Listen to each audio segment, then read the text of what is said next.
Rusty with GritShift, guys. Today we're going to get into something deep. Primary chains, why they break, what's happening, what we assume is the issue, and what the solution is. So let's get right into it. Behind me here, I got a bunch of different setups, but we're going to talk about the stock bike. What we suspect most aftermarket motor manufacturers are designing their kits or their motors off of are going to be the stock belt and pulley. What I suspect is the issue is if you pull these pulleys tight, you can see you've got about a 4 mil gap between belt to pulley, which basically says you can run a 4 mil offset and get away with it on a belt drive system. Belts are self-centering, so as long as it's not riding on the rib right here, it's not going to produce a bunch of extra heat. It's not going to break sooner than it should. It's just going to self-align based upon that. Problem is, sprockets aren't self-aligning. They run true.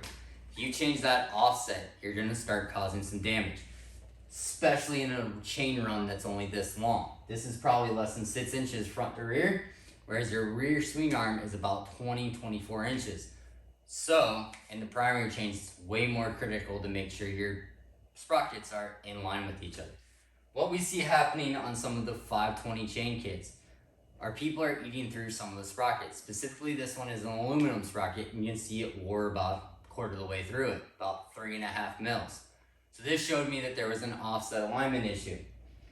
Now, we've reached out to a bunch of aftermarket motor manufacturers trying to get these specific specs and details as to what the offset is. We've only received a response from one, and that was EVMS. And hats off to those guys. They helped us with the dimensions, and they also helped us with the production of the new sprockets to help out these customers. So we do have new sprockets for the 520 kits. We'll get into that a little later. The other issue we see typically, and this really isn't on the motor manufacturing side anymore, but on the actual bike side, is chain tension. A lot of people are setting their chain tension very tight on the primary drives. Primary drive chain tension should have at least 1/2 inch of up-down play. You're going to get sand in there, you're going to get mud in there, they're going to get hot and expand a little bit. Therefore, you want it a little looser at first, so that way it is perfect when it's actually a hot bike running for a long period of time.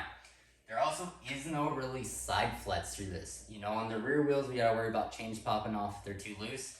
In the front, you really don't have to worry about that much. It's a very stiff setup, being the motor to frame with a jack shaft. It's not going to get too much side load. Going forward from that, you know, we got into chain tension. Now we talked about alignment.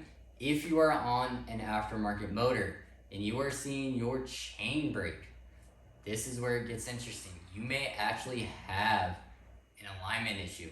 This is usually only the case if you're on steel sprockets, because steel sprockets will take the abuse much longer.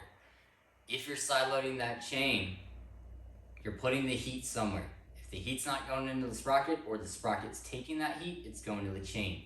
If you're running a kit and you are having problems with breaking chains consistently and you're on steel sprockets, I would look at your chain alignment. You may actually have offset alignment issues that's causing that heat to go into links, rollers, and eventually break the chains.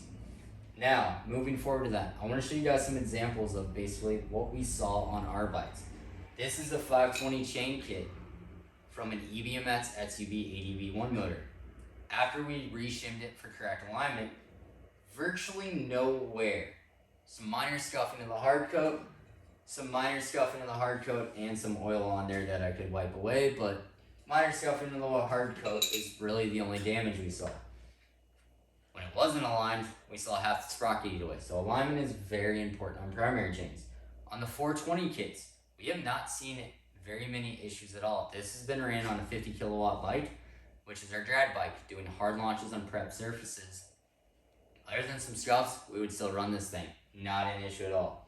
So what we've decided to do going forward, we know that EVMS AD1 motors were an issue. We reached out to them, they helped us out with it, we produced some new sprockets.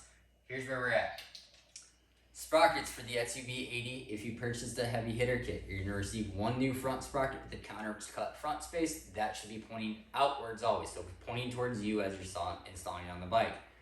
If you're on a EVMS AD1 motor, sprocket spacer will be installed to the front to give you correct chain alignment. If you're on a stock motor, sprocket will be installed towards the rear, and that'll correct any chain line issues. This is also heat treated steel to give you more ride time with the heavy power of modified Ultra V drivetrains. We also included a brand new rear sprocket again, so that way if you did have issues with your alignment, you now are on a fresh sprocket and you should have no issues moving forward. We also swapped up our chains. These are brand new chains that we're going to be including with the kit. They're very easy to move around, very light, and it's a 520 chain still. These are shot peened, heavy duty, non-sealed chains. These are produced by FPS, who honestly gets them produced by Dido, which is DID. So very high quality Japanese chain. Some of you guys weren't happy with how stiff the O-rings were. So we swapped them up and we provided non-sealed chains to reduce that rolling resistance for you guys. Should be a solid product now. We've been testing on bullet spike for over a month now. Very happy with the results and the changes. On the 420 kits, we have not really needed to do anything with strength or sprocket changes. They've been great.